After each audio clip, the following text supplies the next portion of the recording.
Good morning everyone, Gajan here for Henry's Calling the Shot, and in this month's episode, we're going to take on chiaroscuro food photography. Whether you know it or not, you probably would have seen this style before in a museum, magazine, or an episode of Chef's Table. This is something that looks really rich. It adds a lot of depth and character to your image.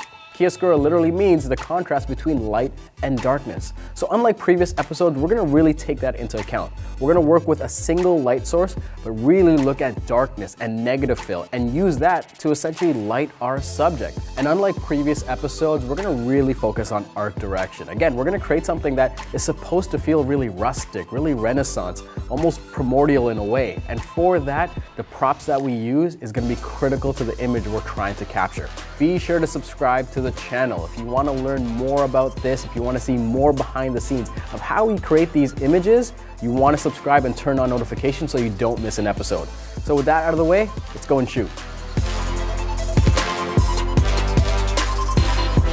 First things first, we're going to place our food, place our props, and build this scene.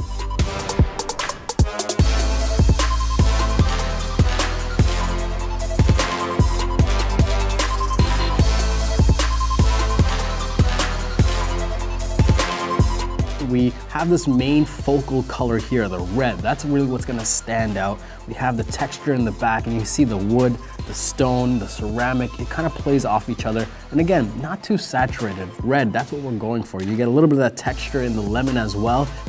This is sprezzatura, that deliberate casualness, right? It takes a lot of effort, and you have to be very meticulous with it, but it gives that effortless look. Everything coming together is what gives it this old world feel. Now let's go and light this.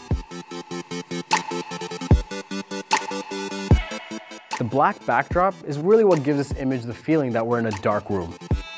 What this tent is doing is cutting out the light. It's gonna absorb any spill that's coming in from our light source. Chiaroscuro, we're going for that light with darkness. This negative fill here is gonna absorb that bounce and make sure we have that darkness around the subject. We have our 8200 Pro. On its own, it's like a fire hydrant. We really gotta narrow that beam. So we have the grid that tightens up that light source. On top of this, we have the barn doors, and when they're so close to the light like this, it allows us to feather that light. Those lemons and gooseberries in the back, we don't want too much light to spill onto that. We want that hard, narrow beam along the middle to create that specular highlight on the tomato, nothing else. Which is also why we have this black flag in front, again, close to the light source to really cut out that exposure on the cutting board. Now that our lighting is all set up, let's dial in that frame. Our camera's tethered, let's take some photos.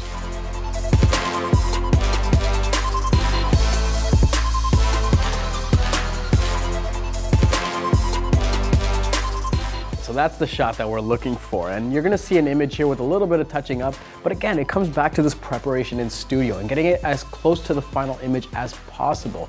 And for this image, you really get a sense of that depth and that richness, and quite literally, you see that contrast between light and dark. And while we used a pretty good amount of pro gear to set this up and to hold things in place, you can actually do this and DIY it yourself at home. And there you have it. You are a chiaroscuro food photography expert.